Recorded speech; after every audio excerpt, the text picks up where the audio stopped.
And on that, being able to send in documents, please, any documents, any information that you would like to send through the clerk.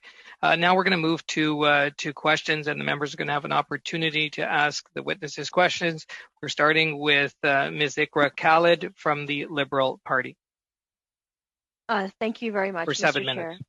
Chair. Thank you very much, Mr. Chair, and I thank all of the witnesses here for your very compelling testimony. I would like to start by giving Ms. Switch the opportunity to finish her narrative of the events that Ms. Ojigo also highlighted as well. Ms. Switch, take your time, but I hope that you'll leave me some time to ask some follow-up questions. Just in your remarks, also, if you can address the Cybercrime Act in Nigeria and its impact on your advocacy in the online space as well. So please go ahead, Ms. Switch. Okay, so just to quickly round that up, so like you said, I can leave you some time. We were able to sort of hold our ground, and then the military left after a commandant came, and we got his name. I think they must have, we just guessed they must have found out that there were a lot of people that were watching what was going on. But 45 or 50 minutes later, the police came and did the same thing and actually killed people. So that's just to wrap it up as quickly as possible. With regards to cybercrime in Nigeria, I think that's if I understand your question. Yes, it's a problem. It is a problem. And just like I said when I started speaking, that we've got something about Nigerians. We're very hardworking, and we have this survival, instinct at every level. There's this desperate need to survive, and not excusing that act because it is criminal, But all I'm saying is something led to something, and there's not enough sensitization. There's not enough education, for people to understand what they can use their skills for actually. So it's a broad scope. It's something that needs to be addressed for intelligent people in Nigeria who don't use it for anything but to do criminal things online. Just to address that, yeah. Thank you. And Ms. Switch, if you can identify and highlight for us, what has your life been like since that fateful day, and how you are doing after that fact? I've been on the move because it was 2 days after my live.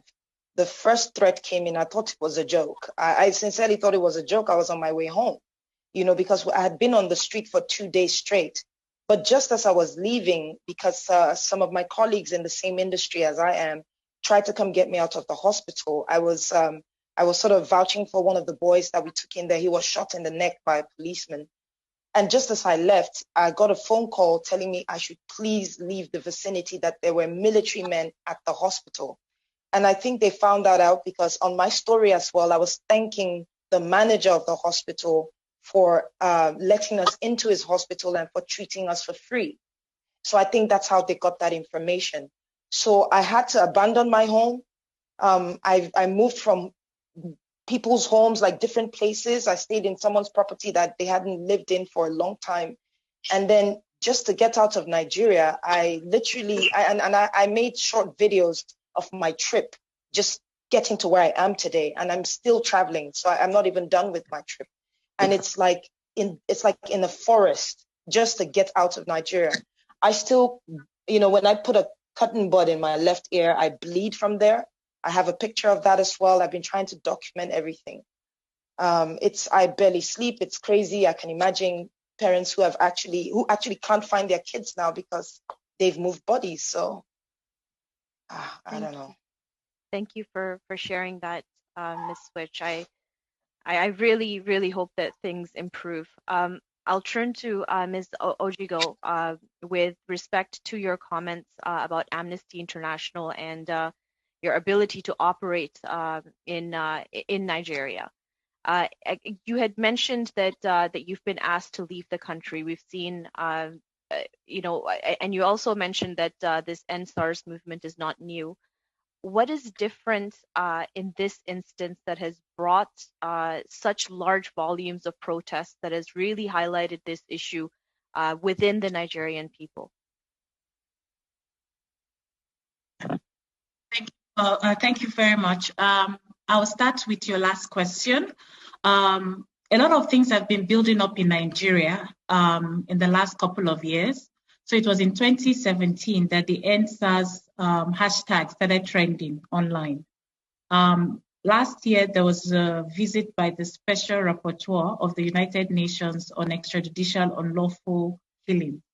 And in her preliminary observations, she noted that the lack of accountability in Nigeria for crimes committed by the state officials is actually leading to that we're actually sitting on a keg of gunpowder.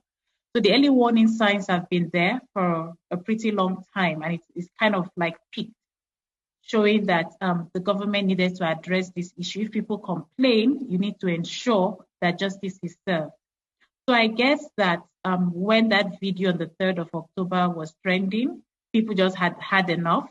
And also because that month happened to be our independence anniversary month as well. Nigeria is celebrating 60 years of independence. So for young people, it's like, what's the future going to look like? I think there was a lot of mixed feelings celebrating our independence from Britain. So all of this culminated in addition to we're experiencing one of the worst economic recession of all times in recent times.